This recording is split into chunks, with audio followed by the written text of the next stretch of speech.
Okay, so my most anticipated film of the year is here. Get fucking excited. Bring her back. Holy shit. Okay, so from the directors who've talked to me, right? The Danny Philippou, Michael Philippou, the guys from, I believe they're from Australia, Raka Raka Boys on YouTube. I used to watch them when I was a kid. Well, I don't want to say kid, but I used to watch them a while ago. And they were great. Like, their videos were great. They had funny, mostly comedy and like action videos and stuff. But holy shit, since they've graduated to like full-fledged directors, Talk to Me was one of my favorite films in recent years, favorite horror films in recent years.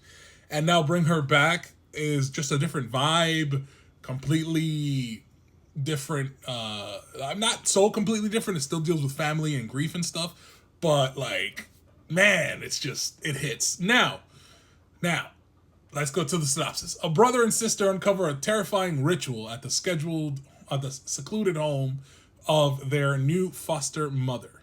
Yeah, that's a good synopsis. It's a really good film, honestly. It's probably a film that most people won't want to watch again. Like, they'll watch it one time and that's it for the rest. You know what I mean? Like, for the rest of their lives, which sucks. But usually movies like that goes down as like a horror classic. I wouldn't say this is a horror classic. It's still a very good film though, and I only had some problems with it, but it was still like it's still one of my favorite films of the year, I believe. And yeah, let's just get to the ratings. Story, plot, and premise. It's good. It's good. It's a story that has been told a couple times before, but and you kind of do see the twist. Cause I was gonna say the twists, but like the twists you kind of see coming. I'm not gonna lie. Just the way it's told, I don't know. I don't know how to explain it to you guys. The way that the story is told is so heartfelt and also gut wrenching and cringing at times. Like, there's just so many things that are good about it that I'm still gonna give it a full point, even though I've seen this kind of film before. Every time it's done like this way, which in my case is masterfully, I have to give it its full flowers. It's so good. So full point for story, plot, and premise. Sound design and score, also full point. I love the music. I love the music that's blasting, that you'll understand once you watch the film. The score, the tone, especially when you see the little boy character Oliver. Oh man. Anyway, cinematography really good too. Mostly takes place in one setting. There's like several. There's a couple different settings, but for the main focus is usually on the lady's house.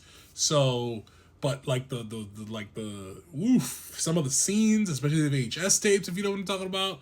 The choice of camera that they use, like camera angles and stuff when they first get there, the circle thing, the circle's meaning, and the circle all around the film, if you really are paying attention.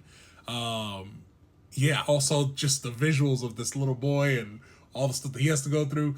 I'm gonna give cinematography a full point as well. Acting and cast, this is where I wish I could give 2 points here because it's so good.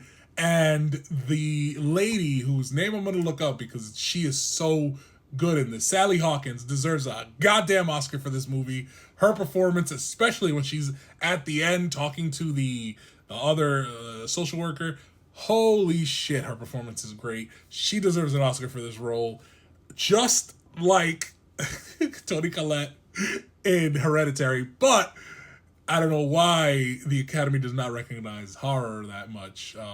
Even though Sinners hopefully opens the door for that. But goddamn, she deserves an Oscar for this. She is so good in this. She sells the whole movie. It is her, basically. If you guys ever seen Misery, this is like her in this moment. It's so good. It's so good. Anyway, back to my scoring system. So yeah, obviously full point for acting and directing. That's where I'm gonna give half a point. I am gonna give half a point because even though it was, again, the story was told well, and the scenes were edited nicely, everything visually was great, and the acting is great. And the directing again is good because they elicited these performances out of these actors that is amazing. But I feel to fully drive home the point and to like some of the themes and stuff, like I said, I've seen before, could have been done a little bit fresher, a little bit different. So I'm gonna give it a half a point for directing, just for that. But again, still, they are one of my favorite directors working right now so far. They're 2-0. You know what I mean? They have hit both times for me. So yeah, that's what I'm gonna give it. So it's a 4.5 out of 5 for me right now. It's not a 5 out of 5. Maybe on rewatch, I might change it. You know what I mean? I might give it a little higher. I don't think I'm gonna go lower because it's so good. But again, rewatching it, kind of grueling, kind of hard because of the themes. Okay, we're going into spoiler territory. If you don't want to know about the film, you stop here. If you do, welcome. So, yeah, all that stuff that happens to her brother, to the brother, the gaslighting, all sorts of stuff. It's so good. It's so good. But the evil stepmom or evil adopted parent or whatever, evil guardian trope has been done before. The gaslighting I really enjoyed because that's a different way of doing it. Usually it's like very overt, either physical harm or emotional harm. This was kind of both and done effectively, especially again the gaslighting, like trying to make this kid think that he's the one harming his sister. He's the one doing these things and peeing the bed, like all these things, feeding him, steroids and stuff. And the different cues, the different ways that we see that, like in the beginning of the film, he's not able to lift as much, and like literally it's only been like a month or a couple weeks that he's been in this house, and all of a sudden he's like lifting weights and stuff like that. It also affects him hormonally. He's a lot more aggressive. He punches the wall, like all these things. So she's actively making him, gaslighting him, but also affecting his how he behaves, his outward behavior, to make him believe these lies, right?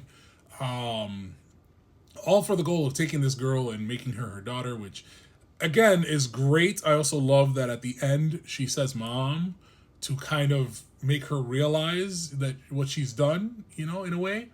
No sympathy for Oliver at all throughout this whole movie though, so I'm just like, damn, that sucks.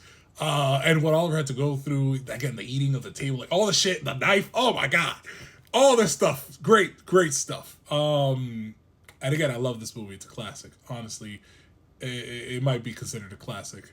It's something I would recommend. I don't know what to say. It's definitely delivered on my most anticipated movie. 1,000% delivered for me. Might not deliver for the masses, but it's such a good film. I would check it out in theaters if you can. Bring her back. It's out. Let me know what you guys think down below. I'm done.